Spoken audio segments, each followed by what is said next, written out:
আরাফ, আজকে তো আর্জেন্টিনার খেলা, তো তুমি কার সাপোর্টার? তুমি তো ব্রাজিলের সাপোর্ট করতা, ব্রাজিল তো বিদায় নিয়েছে, খুবই দুঃখজনক। খুবই আমরা আন্তরিকভাবে যারা আমরা আর্জেন্টিনার সাপোর্টার, আমরা খুবই দুঃখিত। আচ্ছা আচ্ছা। আমরা দুঃখ প্রকাশ করছি, আসলেই আমরা দুঃখিত।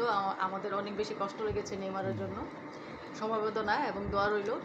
তো আজকে তো আর্জেন্টিনার খেলা, তুমি তো জানো আমি আর্জেন্টিনা। তো তুমি আজকে কার সাপোর্টার বলো? আসলে এখন তুমি আর্জেন্টিনা কার সাপোর্ট আমি করবো আজকে, এই তো? হ্যাঁ। এই প্রশ্নটা আমি তোমার উত্তরটা আমি দুইভাবে উত্তর দিতে চাই আর কি। সেটা হচ্ছে, প্রথমত তুমি যদি আমাকে জিজ্ঞেস করো, আমি একজন ক্রীড়াপ্রেমী বা আমি একজন স্পোর্টসম্যান হিসেবে খেলাধুলাকে অনেক ভালোবাসি, সেদিক থেকে যদি তুমি আমাকে বলো, তাহলে অ্যান্সারটা এরকম হবে যে আর্জেন্টিনা নিঃসন্দেহে বিশ্বের 1 নম্বর দল।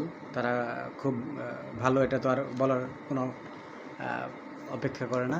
তো তোমার বিপরীতে ইজিপ্টের সাথে খেলা না, ইজিপ্ট কিন্তু এই বিশ্বকাপে তারা যেমনভাবে খেলতেছে, এটা কিন্তু আর্জেন্টিনার চাইতে কোনো অংশ কম না।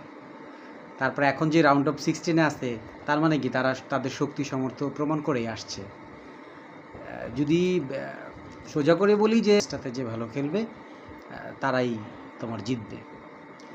একজন বাংলাদেশি হিসাবে আমাকে প্রশ্ন করো, তাহলে আমি বলবো যে আমি চাই না বিশ্বকাপ উন্মাদনা আমাদের দেশ থেকে চলে যাক বিশ্বকাপ খেলা শেষ হওয়ার আগে। তার মানে তুমি বুঝতেই পারছো।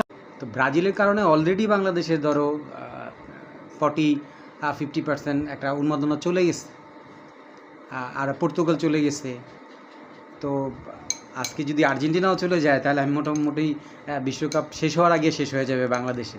তো আমি এটা চাই না। তা আমি চাই যে আজকে একদম আর্জেন্টিনা জিতুক, আর্জেন্টিনা জিতুক আমি চাই। এবং সরাসরি বলতে চাই যে আজকে আমি আর্জেন্টিনার সাপোর্টার। যদিও আমি ব্রাজিল করি, কিন্তু ব্রাজিল তো এখন নাই, ব্রাজিল নাই এখন। আর্জেন্টিনার জন্য আর্জেন্টিনাও চলে যাক এটা যে আমি বলবো তা না, কারণ আমি চাই বিশ্বকাপ উন্মাদনা আমাদের দেশে থাক। তবে এই উন্মাদনা যাতে বিষাদে পরিণত না হয়, এই দিকে আমাদের সবার খেয়াল রাখতে হবে।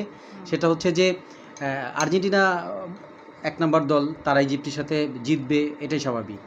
এখন ইজিপ্ট যেভাবে বিশ্বকাপে খেলতেছে, ইজিপ্টও জিততে পারে। এখন ইজিপ্ট জিততে পারে, ইজিপ্ট জিতবে সেই আবেগে পড়ে কেউ কোনো ধ্বংসাত্মক কর্মকাণ্ড করবেন, কেউ নিজের ক্ষতি করবেন বা অন্যের ক্ষতি করবেন, এটা করা যাবে না। আবার আর্জেন্টিনা জিতছে, আর্জেন্টিনা জিতার পরে বড়